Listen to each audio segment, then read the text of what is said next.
I'm having excruciating pain. I was not able to sleep well, and I still kept pursuing my Hindu gods and goddesses, praying to them, asking for their healing. I didn't receive any healing from them. It was very, very sad time of my life. Mamta Mukherjee grew up in New Delhi, India. Her father was a Hindu and devout worshiper of the goddess Durga. Watching her father's daily adoration of Durga inspired Mamta to do the same. I started following his footsteps right when I was 8, 9 years old. I was told that she has the divine power and she is able to take care of all that is going on in our lives. After Mamta turned 13, she began experiencing hormone issues, and her monthly cycles stopped. The hair on her head began falling out, leaving bald spots. Mamta had a surgery to remove ovarian cysts, but that didn't fix her symptoms. I just started feeling depression, and along with that came throbbing headaches. I would just take it to Durga and just pray about it, and hoping and believing that she would take care of my matters. And so I never doubted her, but I always had questions at the back of my mind that why she's not listening to my prayers. Mamta was put on hormone medicine and antidepressants. In spite of her ailments, she went on to finish college. And then at the age of 24, she moved to the United States, where she met an Indian couple who were Christians. They encouraged her to attend church with them.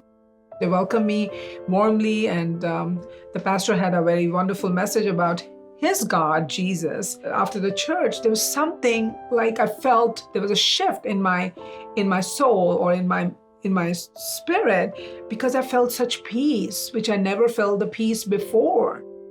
For the next several months, Mamta went to church on Sundays while continuing to worship Durga the rest of the week. I had fear of losing track of my Hindu gods. If I would step out of Hinduism, if I would step out of worshiping my Hindu gods and goddesses, they would punish me. They would be angry with me. Eventually, Mamta got married and stopped going to church. She and her husband moved to North Carolina, where, with the help of fertility treatments, they had 2 daughters. All the while, Mamta continued to be tormented by health issues.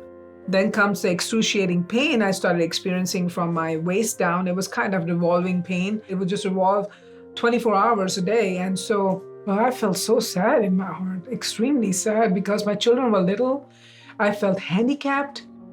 Desperate for relief, Mamta went to a number of doctors and even tried homeopathic treatments. Having been told by a friend that the god Krishna was the supreme Hindu god, she began intensely worshiping him and consulting gurus. Nothing worked.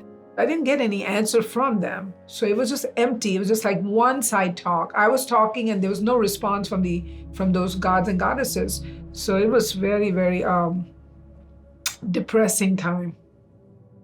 Mamta continued to search for answers. She remembered a friend she'd made shortly after coming to the States, who she felt was very spiritual. They reconnected through Facebook, and the friend told Mamta to start attending church again.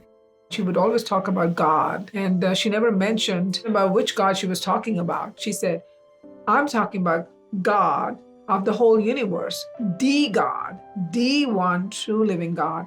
That's Jesus. So I knew about Jesus, but I didn't know that he is the God of the universe. Mamta was reluctant at first, not wanting to offend her Hindu gods. But she ultimately mustered the courage to visit a local church, where she asked the pastor for a healing prayer. He had one question.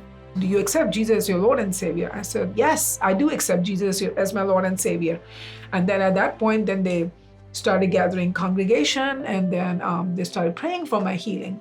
I felt so light in my body, like from head to toe. But there was no pain in my body. It just left. Within a couple of weeks, the problem that I had encountered at the age of 13, where I lost my monthly cycle, came back to me. Supernaturally, God gave it to me. I don't have any hormonal issues anymore. I felt I received my healing from Jesus. Mamta became a follower of Jesus, praying to Him and reading the Bible. I was just being liberated.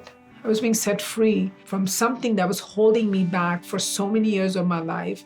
The veil of darkness came off of my eyes and off of my mind, off of my heart, that I could receive Jesus' truth. She removed all the Hindu idols from her home and has spent the last 10 years sharing with others about the miraculous healing she received. I feel very peaceful of having not to worry about serving so many gods and goddesses. Only one God, and that's Jesus. He's set me free from all those infirmities that I dealt with for so long, for 30 years of my life. I just love the Lord with all my heart. And I just, I'm so blessed that He has called me as His own daughter, and into His kingdom. So that relationship is very precious to me with the Lord.